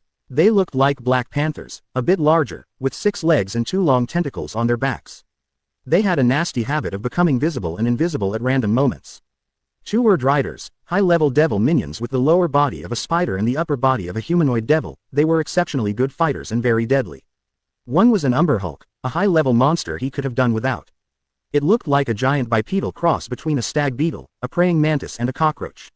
Its exoskeleton was extremely thick, but its brain power was that of a primitive beast. A nasty one at that, with brute strength to match his own. The last creature was another high-level devil minion known as a Lich Flayer. Humanoid creatures with squid-like heads and tentacles surrounding mouths full of sharp teeth. This particular one was a lich, meaning it was undead, so it also reeked of rotting flesh and would have a taste for fresh flesh, especially brains. Grr, I don't have time for this. Naruto snarled. Guess I better end this quick. He went through several hand seals.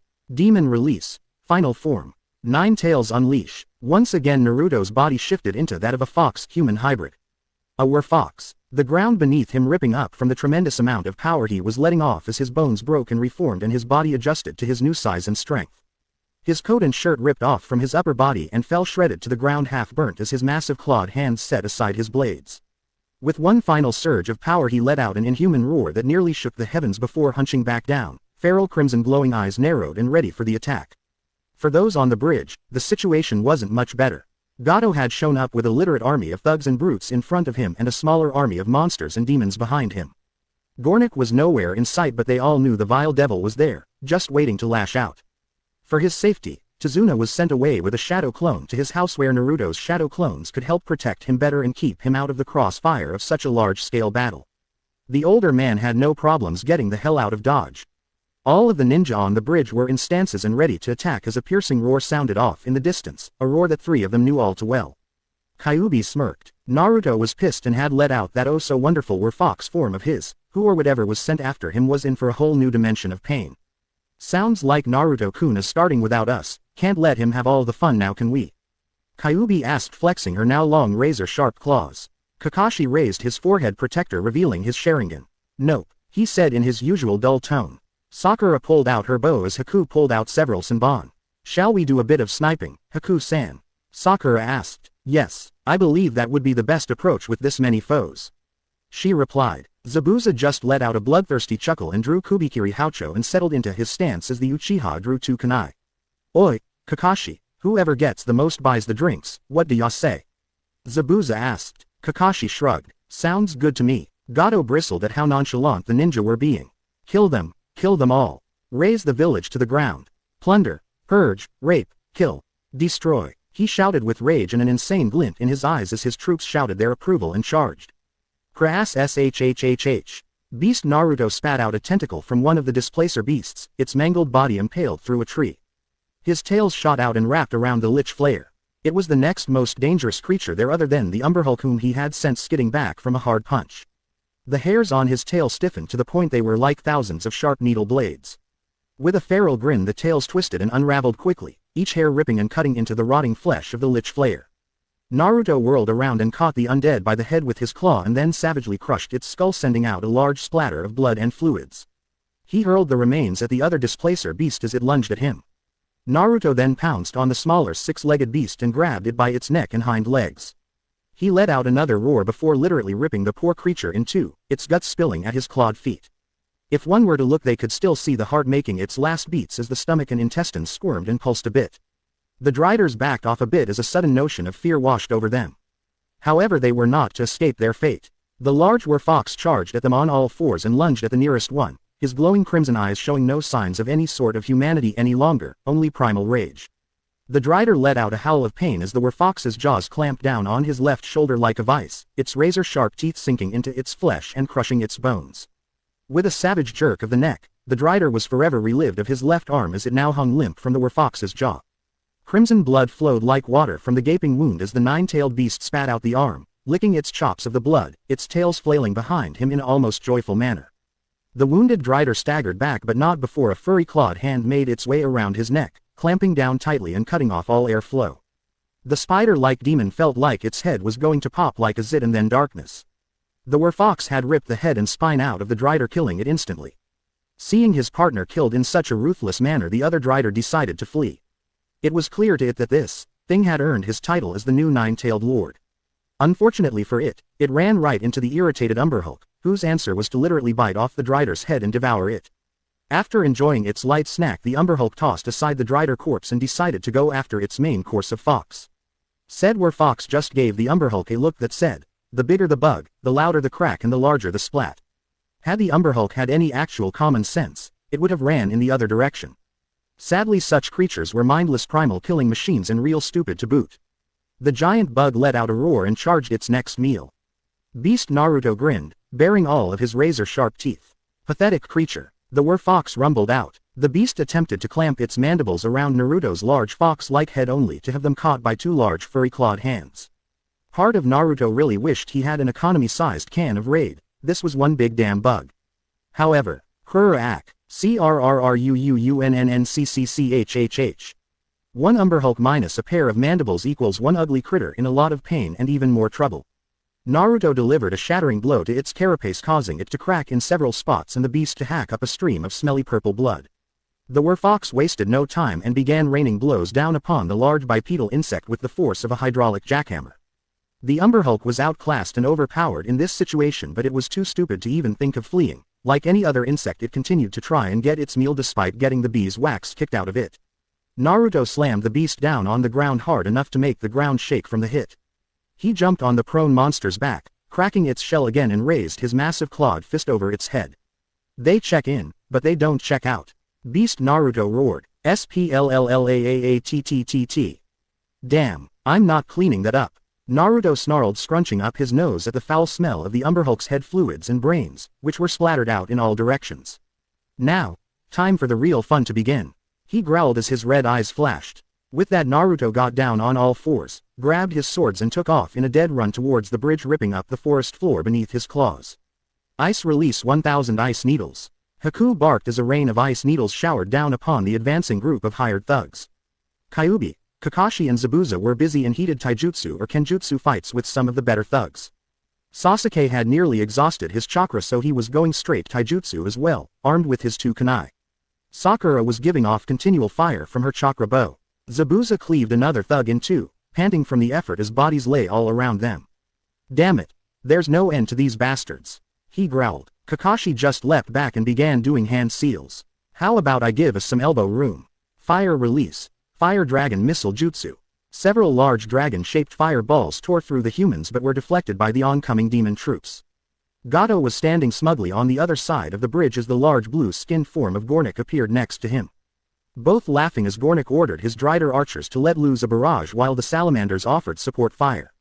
Sakura attempted to raise a barrier, but she didn't have enough chakra to cover the all well, so several stray arrows or fireballs hit them, thankfully not in any vital spots.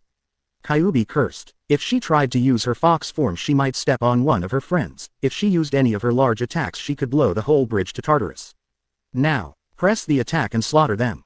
Gato screamed. That would have been a good plan, except for one little catch in the shape of a large, very pissed off, humanoid fox landing between the ninja and the attackers. The werfox let out a piercing roar that scared the shit out of the attacking humans and made most of the demons wary. Gato actually wet himself at the sight of Naruto while Gornik looked amused. Kyuubi smirked and crossed her arms. You guys just lost. There's no way you can beat 2 Hanyu and 5 trained ninja. Naruto reverted to his Hanyu form and attached his swords back to his belt. Sorry it took me so long guys, I had a bit of an infestation to take care of first.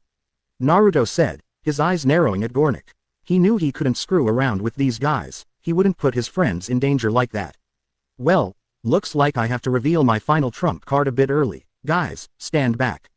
Naruto said sternly. The ninja all looked at each other but knew from his tone of voice he wasn't messing around. Nodding, they all put a bit of distance between them and him as Naruto began going through a few hand seals.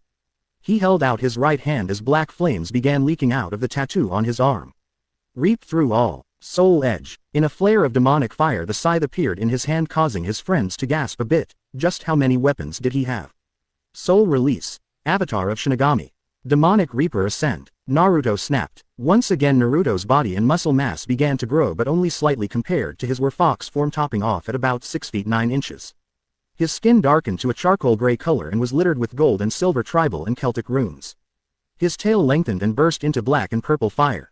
Blood spurted from a sudden slit on his forehead as a golden-colored eye opened with a silver pupil. It was a devil eye called the Jagan, giving him the ability to see into souls, judge them and torture them if he so wishes it. It held a number of nasty little things that it could do, such as its doom gaze.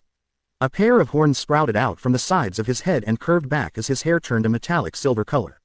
4 bursts of black and purple flames shot out from his back, incinerating the blood spattering, and was followed by a flurry of black feathers with silver highlights and gold feathers with crimson highlights. A pair of black feathered wings hooped out from his upper back while the golden feathered wings stretched out from his mid to lower back. Finally he opened his eyes. Black had replaced the whites of his eyes, his retina now deep purple and his slit pupils pulsing crimson. His Reaper garb appeared on him along with the chains. His wings spread out wide before folding behind him as he rested Soul Edge on his shoulder. The pressure from his power alone was enough to choke even the demons in the attacking force. Kakashi and Zabuza shivered slightly. He looked like the legendary Angel of Death. It never crossed their minds that that was exactly what he was right now. Haku and Sakura were stunned but not afraid. Kyuubi just had a smug look on her face. Sasuke passed out from the pressure. This is the power bestowed upon me by Shinigami-sama himself. It is my job to send tainted souls to him to meet their final judgment, demon or otherwise. I am his avatar. Naruto's demonic voice echoed through the area. Shit, I'm not getting paid enough for this. One of the thugs gulped. Naruto glared at the man, his Jagan narrowing. Know this, your souls are tainted with the blood and suffering of the innocent. None of you will leave this bridge alive. The Jagan widened as a beam of energy shot out of it and entered the Mon's head. He began screaming and foaming at the mouth until his skull swelled and popped like a flesh balloon. Ha, ha, ha, ha, pretty parlor trick half-breed, but it'll take more than a pathetic trick like that to harm a Sin Lord. Gornik said, amused, and motioned for his troops to advance. The various demons and monsters surrounded Naruto. He made a hand motion to tell his friends to stay put. Considering this turn of events, none of them were willing to risk getting caught in the crossfire between a Sin Lord and a demonic Reaper. The word suicide wouldn't even describe it. Reaper Naruto twirled his scythe like a staff and then settled into a stance, the chains on his chest snaking and twisting down his arms on his mental command. His 3 eyes looking around at the foes surrounding him, his face set like stone in hard determination but otherwise showing no emotion. You Do not know who you are fucking with. Naruto warned. All remained still and silent until one of the human thugs swallowed hard. Naruto's form blurred and faded from sight. A second later 6 of the Drider infantry fell over split in 2, dead before they even knew what happened. Naruto reappeared above them, massive wings spread out as torrents of chakra and other energy swirled and spiraled around him. A ghostly figure shimmered in behind Naruto, the form of the death god. Shinigami himself had come to watch his avatar in person. Shinigami raised a clawed hand and snapped his fingers. A wall of black fire surrounded the bridge on all sides, even on the waters below. There would be no escape now. Shinigami then pointed the Gato with an evil grin on his features. Naruto smirked with a nod. Gato, for your crimes against the innocent, guilty. Your sentence: first you must watch as all your troops fall, your sick plans shatter, and then, my master has business with you. Apparently greedy souls like yours taste quite good this time of year. Naruto held out a hand as water and wind began swirling around it. Ice prison. This and sharp shards of ice erupted from the ground around Gato and caged in the whimpering fat man. He would have tried begging for mercy, but he was far too frightened to make anything more than a pathetic whimper. Gornik chuckled. Such a pathetic little mortal. Now come Reaper, let me see your so-called power. Gornik snapped his fingers and all the fallen humans began rotting and decaying at an accelerated rate as they stood back up. The zombies were then forced to merge into a large pile of festering flesh and bone until one large being was created. It was roughly 30 feet tall and resembled a giant skeleton with an inhuman skull. A large club of bone was in one hand and the other arm was a massive blade formed of bone. This is but one of my wonderful powers. I take the flesh and bone of the fallen and use them to create my lovely little pets. I think I'll call this one Bone Beast. Gornik said. You call that little? Naruto muttered dryly. Got a new chew toy for ya. Rip Bonehead apart for me, would you? I'll put a barrier on our friends. Kyuubi grinned. Now things are gonna get real fun. Naruto channeled his power and raised a crimson crystal-like construct around his friends made of pure demonic chakra. It was a barrier strong enough that only he or another 9-tailed beast could shatter it. At the same time Kyuubi unleashed her power and took the form of a very large 6-tailed crimson-furred fox. Because she was Naruto's mate and she still had tails, she was technically a Biju, meaning her power, while not what it used to be, was still no slouch and more than the current Rokubi. Kyuubi and Bone Beast clashed as she flung him to a safer area near the black fire barrier Shinigami had put up. She didn't need their fight to destroy the bridge. Naruto looked down at the remaining monsters and human thugs. There were too many for him to just pick off one at a time considering the limited space of the bridge. Also a high-powered jutsu would get rid of them, but it would destroy the bridge in the process. He also had to fight Gornik. This form was powerful, probably more than his 9-tailed form, but his body hadn't adjusted to using it for long periods of time yet, so it did drain him a bit. All power comes at a price. The price for his Reaper power was severe power drain, even with near limitless chakra. If it were to pull too much and he ran out of chakra, it would start eating his soul energy, and as soon as that was gone, he'd fade into nothingness, his soul gone and his body turned to dust. Thankfully he shouldn't have to worry about that unless he was fighting some kind of all-powerful dark god or something. He glanced over to Kyuubi. Her battle was going well, a monster like that was really nothing more than a giant undead puppet and she was easily tearing it apart. Exhaling a deep breath, Naruto began his preparations. The clouds above him turned dark gray as thunder began to rumble. Lightning flashed as the winds began to pick up and rain began to fall in a steady downpour. Holding out his scythe that ignited with black flames, he began twirling it at such a rate of speed that it turned into a large fiery black disc. Reaper Arts, Hellfire Chakram. Naruto barked and flung the ignited soul edge at the group of monsters. He then went through a series of odd hand seals, running on pure instinct alone, as his tail flared and the feathers on his wings stiffened into razor blades. Some of the chains on his body sunk into his flesh and fused with his body. His power levels spiked again as black chains made of a strange organic metal-like bone with barbed spikes on the ends tore out of his arms and began attacking the opposing forces while soul edge sliced through the others. Reaper Arts, Chains of the Fated. Naruto snapped and slowly descended to the ground as his chains continued to attack, impale and slice his enemies to death. Soul Edge returned to him, but instead of going to his hand it hovered a few feet from him to give him all the room he and his chains needed. Shinigami smirked from his spot watching. This boy, his potential was limitless. To have this level of control of his Reaper form and powers on only the second time, such a feat should be impossible. He was even able to use Kami's gifts of the second wings and chains. He wondered, could that have been all that she had given his avatar when she planted that kiss on him when they met in the bardo? Kakashi-sensei, did you know he was this powerful in Reaper form? Sakura asked, a bit scared and awed at the same time. No. Until now I have never seen this form. Hey, How did you know about it? He countered. Hugh-chan told me, she answered. But how can he channel that much power through his body? Wouldn't it kill him? Zabuza asked, wincing as one of Naruto's chains splattered a thug's head like a melon. Who knows? He's the nine-tailed lord and the avatar of Shinigami. I'm guessing the normal limitations don't apply to someone like him. He's never been what one could call normal though, and that's what makes him who he is. He has the power of a god, but he doesn't flaunt it in favor of living as much a normal life as he can. Kakashi said, it's more than that, sensei. He wants to protect those he cares for, no matter the cost. He failed the first time because of circumstances beyond his control, but now nothing can stop him from doing what he needs to do, and anything that tries will face what we are seeing now. Sakura said softly. Haku remained silent and was joined by the others as they watched Naruto literally turn into a one-man army. Blood, body parts and bodies littered the area as he continued to rip through all the enemies. No humans were left, all of Gado's men had fallen and only a few monsters were left.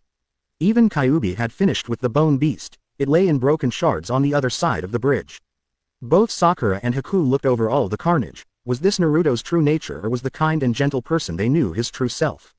It was hard to say, perhaps he was both. But looking at him now, the cold look in his eyes, the malicious sneer on his lips, the way his teeth are gritted in rage, it was scary.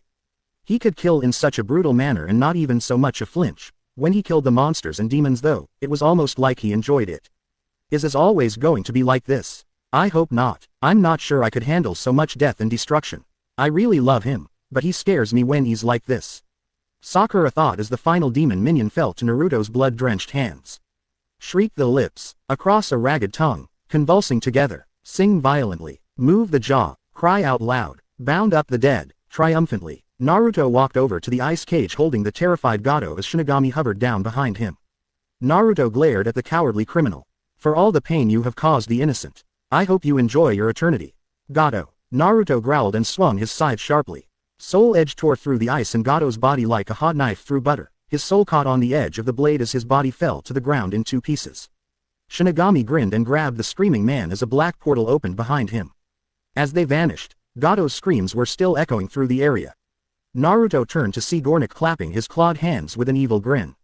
Well done, half-breed, it appears you a bit stronger than I had first thought, but haven't you nearly reached your limit, You're sweating and your power levels are starting to weaken, such a pity. The ragged they come and the ragged they kill, you pray so hard on bloody knees. The ragged they come and the ragged they kill, down in the cool air I can see. Damn it, using both my nine-tailed form and Reaper form within a few hours' time has drained a lot of my chakra. If this keeps up, I'll burn through my own soul. I have to kill this bastard quickly. I can't let him harm anyone else. Naruto thought. It was true, his power expenditure had drained half of his reserves.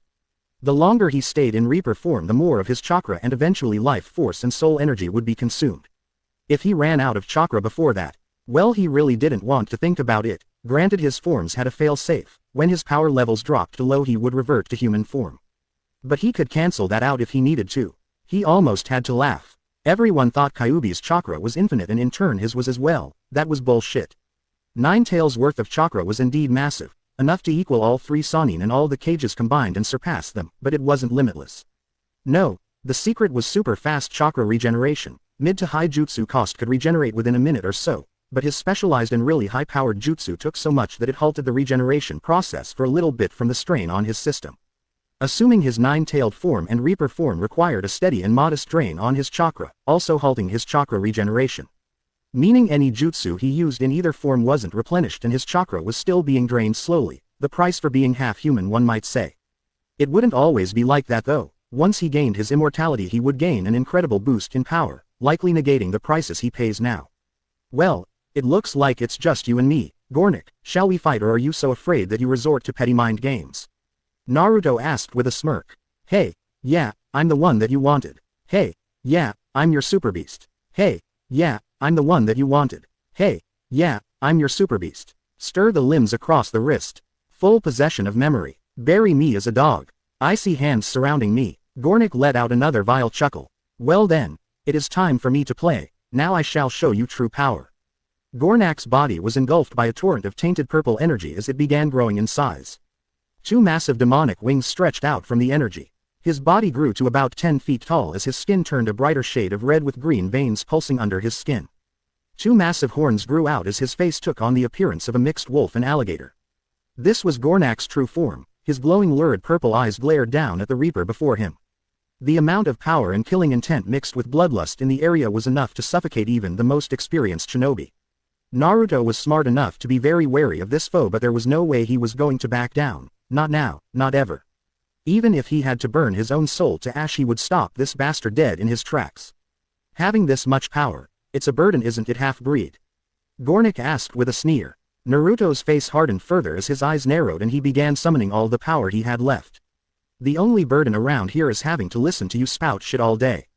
Just because I'm a little lower on chakra doesn't mean that I'm a pushover, don't underestimate me. Naruto growled. The ragged they come and the ragged they kill. You pray so hard on bloody knees. The ragged they come and the ragged they kill. Down in the cool air I can see. Hey, yeah, I'm the one that you wanted. Hey, yeah, I'm your super beast. Hey, yeah, I'm the one that you wanted. Hey, yeah, I'm your super beast. Heh, heh, heh, think what you like, half-breed, but unlike me, your power has a limit. Gornak taunted and leered over at Kyubi, who was growling at him. He let his twisted grin widen as his tail lashed out and snared her around the neck. You seem attached to this one, brat, too bad she is not a virgin, then the taste would be so much better. No sooner did the words leave Gornak's mouth did he find a very, very irate Demon Reaper cleaving his tail in two. But that isn't what shook him and everyone else there up, it was what Naruto had become. The usual red and blue chakra that surrounded him had vanished to be replaced with black and purple flames. Chains of black hellfire were twisting and writhing all around him, his wings spread out and the feathers ruffled in a dangerous manner. Soul Edge had somehow gotten longer and bigger, the blade now consumed in black and purple fire just like its master. Kyubi's eyes went wide in fear. This killing intent, this bloodlust, she knew it all too well. In Naruto's past life, when she had still been within the seal, he had hit this level once before. It made him a monster, a true devil. She remembered the aftermath. Iwa had been turned to rubble and every person within the hidden village, civilian or not, had been slaughtered without mercy. To think he would push to this state as a Reaper. Kyubi leapt away from Naruto and towards the others, adding another barrier to the one Naruto placed and hoped it would be enough if Naruto unleashed any large-scale attacks. Naruto let out a cold mirthless chuckle that even sent a shiver down Gornak's spine. If the Sin Lord didn't know better, this half-breed brat was becoming more of a demon by the second, a very pissed-off one to boot. My little friend, it calls. Naruto muttered darkly. For your blood, your fear, your death. Shriek the lips, across a ragged tongue, convulsing together. Sing violently, move the jaw, cry out loud, bound up the dead, triumphantly. The ragged they come and the ragged they kill. You pray so hard on bloody knees. The ragged they come and the ragged they kill. Down in the cool air I can see. Gornak cringed. Scenes of his own death by ripping and brutal dismemberment as the demonic Reaper laughed viciously played before his own eyes. 4 flaming chains tore out from behind Naruto with blinding speeds as they impaled Gornak's wrists and ankles and then wrapped tightly around them, scorching his flesh with hellfire. Another chain appeared and wrapped around his neck as the Sin Lord was forcibly lifted off the ground and forced into a spread eagle position midair by the chains, just a few feet in front of Naruto. A fang-filled grin crossed Naruto's face as he pulled back his fist and plowed it into the Sin Lord's gut with enough force that the flesh on his back bulged out from the impact. The Jagan Eye was glaring balefully at Gornak. Using its power, Naruto searched through the demon's mind and found all of his victims and then used the Jagan to turn their suffering back onto the one who caused it. Gornak could only scream and howl in horror and pain as Naruto continued his tortuous assault on both body and mind at once. For your crimes, you are found guilty. I will deliver to you your punishment. Look into my eyes, feel the suffering you have caused others as your body is torn to the 4 winds. Naruto said darkly. All 3 of Reaper Naruto's eyes turned bloody crimson as flames seemed to swirl within them. Gornak let loose an inhuman howl of terror as all of his own horrible power was turned back on himself. All the pain and suffering he had caused over the centuries he was now forced to endure 100-fold. His arms and legs were savagely ripped from his body by the Naruto's flaming chains, the only one remaining was the one around his neck. End game. Naruto growled and used his chain to fling Gornak's screaming form up into the air as the fires around him grew more intense. Red and blue chakra once again joined in and mixed with the black and purple fire as Naruto went through a series of unknown hand seals. As soon as Naruto finished the seals, he took a stance with his wings back and hands to the side. The energies roaring around his body channeled into his hands as a swirling orb of mixed energy formed in the space between his hands. The ground shook, thunder cracked and lightning flashed as the waters beneath the bridge churned violently. Naruto shoved his hands forward. Omega Art. Dead Soul Destruction Wave. A massive beam of black, red, purple and blue energy shot from Naruto's hands, piercing the air like a bullet through flesh. Ripples in the air were visible as the roaring sound of dying oxygen molecules filled the air with the deep roaring of the energy tearing through it. The beam impacted with Gornik. His screams were silenced as his demonic body was vaporized within seconds of impact. The beam continued to travel into the sky, boring a massive hole in the dark clouds that had gathered, until it vanished. Only a slight twinkling light in the sky remained as a reminder of the powerful attack. The barrier surrounding Naruto's friends vanished. None of them could believe what they had just seen. An attack like that, holding that amount of raw power, had the potential to obliterate anything within a 1,000-mile radius of the impact point if it were to hit ground. They watched still in stunned silence as Naruto reverted back to his usual form, soul edge returning to its place in his seal tattoo. He looked at them and saw that they were all okay. They noticed a relieved look cross his features before he fell over face first onto the bridge. Hey, yeah, I'm the one that you wanted. Hey, yeah, I'm your super beast. Hey, yeah, I'm the one that you wanted. Hey, yeah, I'm your super beast. Shinigami and Kami sighed as they watched Naruto's friends rush over to him and check him over via a viewing tool. That boy, he has more potential than I had thought. To think he can use one of my ultimate attacks and survive the backlash of using it, truly amazing. Shinigami said with a hint of pride. Indeed. And his power will only grow with each battle, each brush with death he has. The time will come one day when he unlocks the last gift I gave him that time we met in the bardo. But he will have to learn to gain control of berserker state he seems to go into. Only by having total control over his emotions will he attain his full power and potential. He nearly lost control of his rage today when Kyuubi was threatened. I shudder to think what would have happened had she been harmed. Kami stated. Shinigami nodded. Give it time. He is getting better at controlling his emotions. When the time comes, I am sure he will do us all proud.